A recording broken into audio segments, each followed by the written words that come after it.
Chapter 4. Krishna. This deathless yoga, this deep union, I taught Vivasvata, the Lord of Light. Vivasvata to Manu gave it, he to Ikshvaku, so passed it down the line of all my royal rishis. Then, with years, the truth grew dim and perished, noble prince.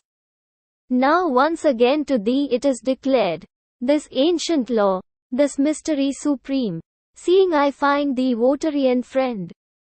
Arjuna, thy birth, dear Lord, was in these later days, and bright Vivasvata's preceded time. How shall I comprehend this thing thou sayest, from the beginning it was I who taught?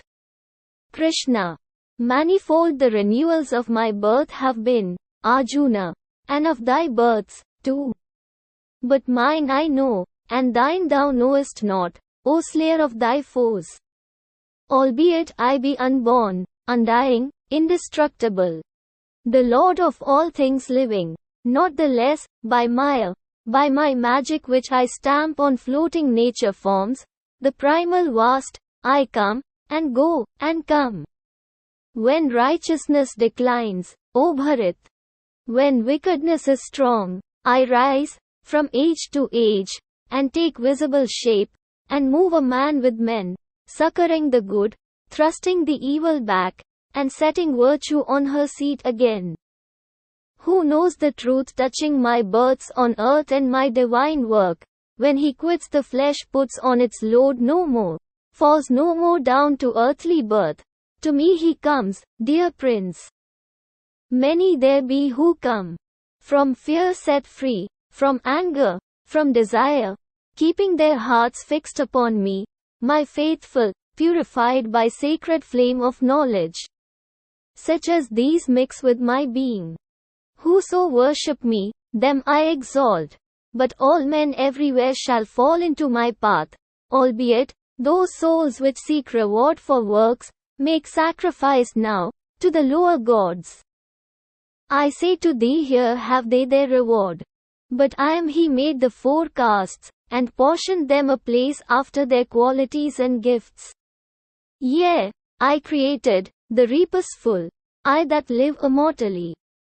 Made all those mortal births, for works soil not my essence, being works wrought uninvolved.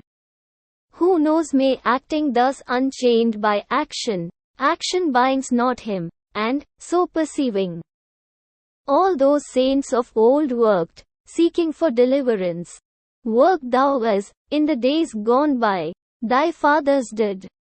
Thou sayest, perplexed, it hath been asked before by singers and by sages, what is act? And what inaction?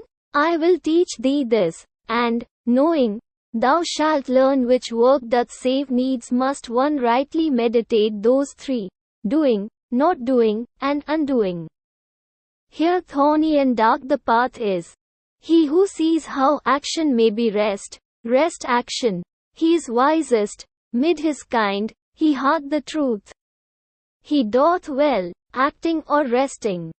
Freed in all his works from prickings of desire, burnt clean in act by the white fire of truth, the wise call that man wise, and such an one, renouncing fruit of deeds, always content.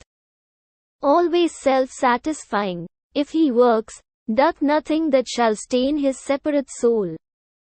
Which, quit of fear and hope, subduing self, rejecting outward impulse, yielding up to body's need nothing save body, dwells sinless amid all sin, with equal calm taking what may befall. By grief unmoved by joy, unenvyingly, the same in good and evil fortunes, nowise bound by bond of deeds. Nay, but of such an one, whose crave is gone, whose soul is liberate, whose heart is set on truth, of such an one what work he does is work of sacrifice, which passeth purely into ash and smoke consumed upon the altar. All's then God, the sacrifice is Brahma, the ghee and grain are Brahma, the fire is Brahma, the flesh it eats is Brahma, and unto Brahma attaineth he who, in such office, meditates on Brahma. Some votaries there be who serve the gods with flesh and altar smoke, but other some who, lighting subtler fires, make purer right with will of worship.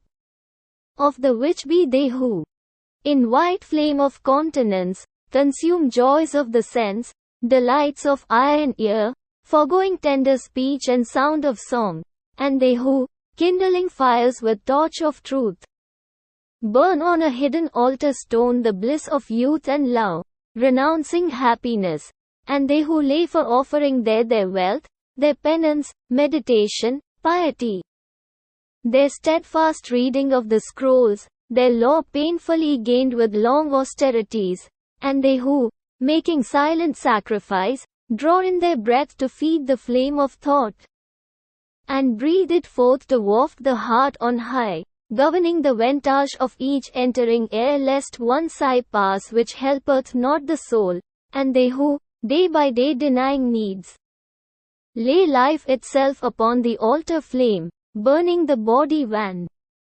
Lo, all these keep the rite of offering, as if they slew victims, and all thereby efface much sin. Yea, and who feed on the immortal food left of such sacrifice, to Brahma pass, to the unending. But for him that makes no sacrifice, he hath nor part nor lot. Even in the present world, how should he share another, O thou glory of thy line? In sight of Brahma all these offerings are spread and are accepted. Comprehend that all proceed by act. For knowing this, thou shalt be quit of doubt.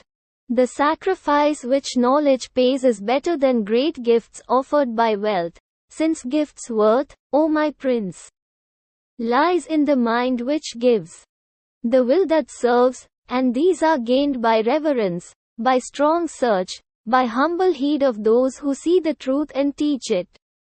Knowing truth, thy heart no more will ache with error. For the truth shall show all things subdued to thee, as thou to me. Moreover, son of Pandu, wert thou worst of all wrongdoers. This fair ship of truth should bear thee safe and dry across the sea of thy transgressions. As the kindled flame feeds on the fuel till it sinks to ash, so unto ash, Arjuna. Unto naught the flame of knowledge wastes works draws away. There is no purifier like thereto in all this world, and he who seeketh it shall find it, being grown perfect in himself. Believing, he receives it when the soul masters itself, and cleaves to truth, and comes, possessing knowledge, to the higher peace, the uttermost repose. But those untaught, and those without full faith, and those who fear are shent, no peace is here or otherwhere, no hope, nor happiness for whoso doubts. He that, being self-contained, hath vanquished doubt, disparting self from service, soul from works, enlightened and emancipate, my prince. Works fetter him no more. Cut then atwain with sword of wisdom, son of Bharat. This doubt that binds thy heart beats.